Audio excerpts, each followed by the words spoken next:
అదే RTV app వార్తల్ని క్షణాల్లో చదివే అవకాశం ఉంటుంది. ఒక న్యూస్ పేపర్, ఒక టెలివిజన్ ఛానల్ మీ చేతుల్లో ఎప్పుడూ ఉంటాయి. నేను చైర్మన్గా నియమింపబడి 2 నెలలు దాటుతూ ఉంది. మరి ఈ 2 నెలల్లో కూడా సంస్థ యొక్క లోటుపాట్లు తెలుసుకుంటూ ఈ సంస్థ కోసం, దీని బలోపేతం కోసం, కార్యాచరణల కోసం చాలా లోతుగా వెళ్ళడం అనేది జరిగింది.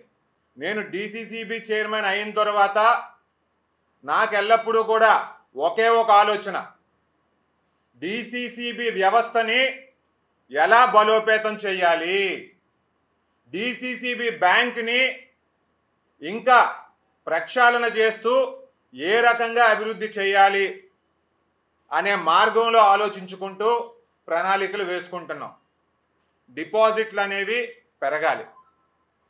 ఈ రోజున విజయనగరం డీసీసీబీ కనుక మనం తీసుకున్నామంటే 300 కోట్లు సొంత నిధులు, ఆ పైన ఒక 1700 కోట్లు యాప్కాబ్ నుంచి అప్పుగా తీసుకొచ్చి మన రైతులందరికీ కూడా మనం డబ్బు ఇస్తూ ఉన్నాం.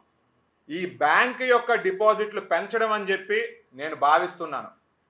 ఎందుకంటే డిపాజిట్లు కనుక మనం పెంచుకున్నామంటే మన రైతులందరికీ కూడా తక్కువ వడ్డీ రేట్లకి మనం అప్పులు అనేవి ఇవ్వచ్చండి. డీసీసీబీ బ్యాంక్కి మిగిలిన బ్యాంకులకి కూడా ఒక తేడా ఉంది. ప్రజానికం అందరూ, మరీ ముఖ్యంగా విజయనగరం వాసులందరూ కూడా అది గుర్తించాలి. ఒక ఎస్బీఐ తీసుకున్నా, ఒక ఎస్ బ్యాంక్ తీసుకున్నా, ఒక హెచ్డిఎఫ్సి తీసుకున్నా, యాక్సిస్ బ్యాంక్ తీసుకున్నా, వాళ్ళందరూ ఎక్కడో ఉంటారు. ఇక్కడ మీరు డిపాజిట్ పెట్టారంటే వాళ్ళు ఎక్కడో వ్యాపారాలు చేస్తారు, వచ్చేదంతా కూడా ప్రాఫిట్ కింద వాళ్ళు తీసుకుంటారు. కానీ విజయనగరం వాసులందరూ డీసీసీబీలో కనుక డబ్బు పెట్టారంటే ఎక్కడున్న పేద ప్రజానికాన్ని, ఎక్కడున్న రైతుల్ని, ఎక్కడున్న వెనకబడిన బడుగు బలహీన వర్గాల చిన్న సన్నకారు రైతులందరినీ కూడా ఆదుకునే అవకాశం ఉందన్న పిలుపుని నేను ఇస్తున్నాను. గతంలో ఉన్న నాయకులు మరి ఏ రకంగా పరిపాలించారన్నది తెలుసు. బ్యాంక్ మీద కూడా కొన్ని అపోహలు కొంతమందికి ఉండొచ్చు. కానీ నేను చైర్మన్గా ఉన్నంత వరకు, ఆ తర్వాత కూడా ఈ బ్యాంకులో ఏ రకమైన అవినీతి కూడా జరగదు అని చెప్పి నేను బల్లగుద్ది మరి అందరికీ తెలియజేస్తున్నాను. ఈ రోజున ప్రతి ఇంటికి కూడా డీసీసీబీ వెళ్ళాలి. డీసీసీబీ ద్వారా ప్రతి కుటుంబం కూడా మెరుగైన జీవన ప్రమాణాలతో ముందుకు వెళ్ళాలి అని చెప్పి నేను భావిస్తున్నాను. ఈ జిల్లాలో ప్రతి గ్రామంలో కనీసం 80% ఇళ్ళని సోలారైజ్ చేయాలి. దానికి కావలసిన ఆర్థిక సహకారం డీసీసీబీ ద్వారా సేవలు అందించేలాగా ఒక ప్రణాళిక.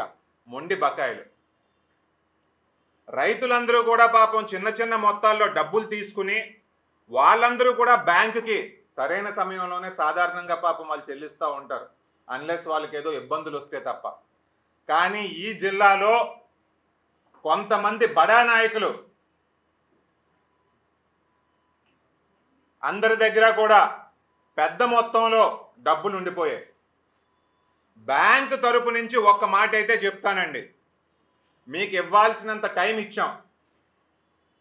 రాజకీయాలకు అతీతంగా కూడా వీళ్ళందరి దగ్గర నుంచి కూడా డబ్బులు వసూలు చేసే బాధ్యత మా మీద ఉంది. సెప్టెంబర్ నాటికి కనుక మీరు చెల్లించకపోతే అటువంటి వారందరి దగ్గరికి కూడా వెళ్ళి మరి వారు ఆస్తులన్నీ కూడా వేలంపాటు వేసే పరిస్థితి ఉందని కూడా మీ ద్వారా ప్రజానికం అందరికీ, అలాగే మొండి బకాయిదారులందరికీ కూడా తెలియజేస్తూ ఉన్నాం. సాధారణంగా బ్యాంక్ ఎంప్లాయీస్ ఎవరైనా వీళ్ళకి ఫోన్ చేసి మీరు డబ్బులు కట్టాలి అని ప్రెజర్ చేస్తే డబ్బులు వీళ్ళు కట్టరు. గట్టిగా మాట్లాడితే వీళ్ళందరూ కూడా మనుషుల్ని తీసుకుని వచ్చి బ్రాంచుల్లో దౌర్జన్యాలు చేస్తారు. మహిళా ఎంప్లాయీస్, మహిళా సిబ్బంది కనుక కౌంటర్లో కూర్చుంటే వాళ్ళందరి మీదకి కూడా ఈ రౌడీ మోకలు వచ్చి బెదిరింపులు చేయడం, అనరాని మాట్లాడడం. ఈ సంస్కృతి మంచిది కాదు. మీరు డబ్బులు కట్టాలి. బ్యాంక్ ఎంప్లాయీస్ ఎవరైతే ఉన్నారో మీ దగ్గర నుంచి డబ్బులు తీసుకునేలాగా వాళ్ళ బాధ్యత అనేది ఉంది. కాబట్టి ఈ రకమైన దౌర్జన్యాలు, దుర్మార్గాలు చేద్దామని చూసినా, మరీ ముఖ్యంగా మహిళా సిబ్బంది పట్ల మీరు ఎవరైనా దూకుడుగానో దుడుగ్గానో వెళ్ళాలని చూసినా మీ అందరి మీద కూడా పోలీస్ కేసులు పెడతామని చెప్పి ఈ సందర్భంగా తెలియజేస్తున్నాను. అయితే ఈ సహకార సంస్థల్లో కొంచెం ఉన్న ఇబ్బందులు ఏంటి అనేది మీ అందరికీ కూడా తెలుసు. రాజకీయంగా ఇవన్నీ కూడా కొంచెం ముడిపడి ఉన్నాయి. అలాగే అక్కడ పనిచేస్తున్న వాళ్ళందరూ కూడా మరి ఎన్నో సంవత్సరాల నుంచి కూడా అక్కడే ఉంటున్నారు. ఇవన్నీ కూడా మా దృష్టిలో ఉన్నాయి. వీటిని కూడా క్షేత్రస్థాయిలో ఉన్న పిఏసిఎస్లు అన్నిటినీ కూడా బలపరుచుకుంటూ గ్రామీణ ప్రాంతాల్లోకి డీసీసీబీని పిఏసిఎస్ల ద్వారా తీసుకెళ్ళి డిపాజిట్ మొబిలైజేషన్ పెంచడానికి అన్ని రకాల ప్రణాళికలు వేసుకుంటున్నాం. అలాగే ముందంతా కూడా డీసీసీబీలో ఏదో అవినీతి జరిగిందనో, పిఏసిఎస్లో ఏదో అవినీతి జరిగిందనో డిపాజిటర్ల భావనలో ఉండొచ్చు. కానీ ఒక విషయం అయితే మేము చెప్పగలం, ఈ రోజున విజయనగరం జిల్లా తీసుకుంటే అన్నీ కూడా కంప్యూటరీకరించాం. ఎవరైనా డబ్బులు ఇచ్చినా లేదా డబ్బులు రిటర్న్ చేసినా ఖచ్చితంగా రిసిప్ట్ అనేది ఇస్తాము. ప్రజలంతా కూడా ఆ రిసిప్ట్ అడిగి తెలుసుకోవాలి అని చెప్పి ఈ సందర్భంగా మేము తెలియజేస్తున్నాం. ఎక్కడైనా ఏమైనా అవకతవకలు ఉన్నా క్షేత్రస్థాయిలోకి వెళ్ళి ఆ అవకతవకలన్నీ తీసి ఆ డబ్బులన్నీ కూడా ఎయిదర్ వెళ్తే ప్రజలకి లేదా తిరిగి బ్యాంకుకి వచ్చేలాగా చూసుకునే బాధ్యత కూడా నాది అని చెప్పి సందర్భంగా తెలియజేసుకుంటూ 2000 కోట్ల బిజినెస్ ఈ రోజున విజయనగరం డీసీసీబీ చేస్తుంది అంటే దానికి ముఖ్య కారణం డీసీసీబీలో చేస్తున్న 200 మంది ఎంప్లాయీస్, అదే రకంగా పిఏసిఎస్లో చేస్తున్న ఇంకొక 200 మంది సిబ్బంది. ఈ సుమారు 400-500 మంది సిబ్బంది కూడా ఇంత పెద్ద వ్యాపార లావాదేవీలు చేస్తున్నప్పుడు వీరి బాగోగులు చూసుకుంటూ వీరిని ఇంకా బలపరుచుకుంటూ మా వ్యాపారాన్ని కూడా ఇంకా పెంచుకునేలాగా అడుగులు వేస్తామని చెప్పి మీ అందరికీ కూడా నేను తెలియజేస్తున్నాను. పార్టీలకు అతీతంగా చేస్తామండి.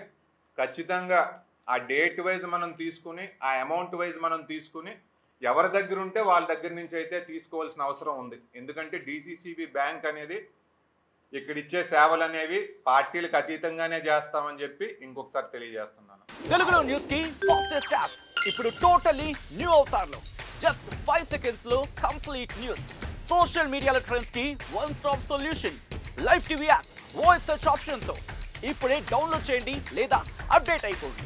యాప్ లింక్ డిస్క్రిప్షన్ లో ఉంది.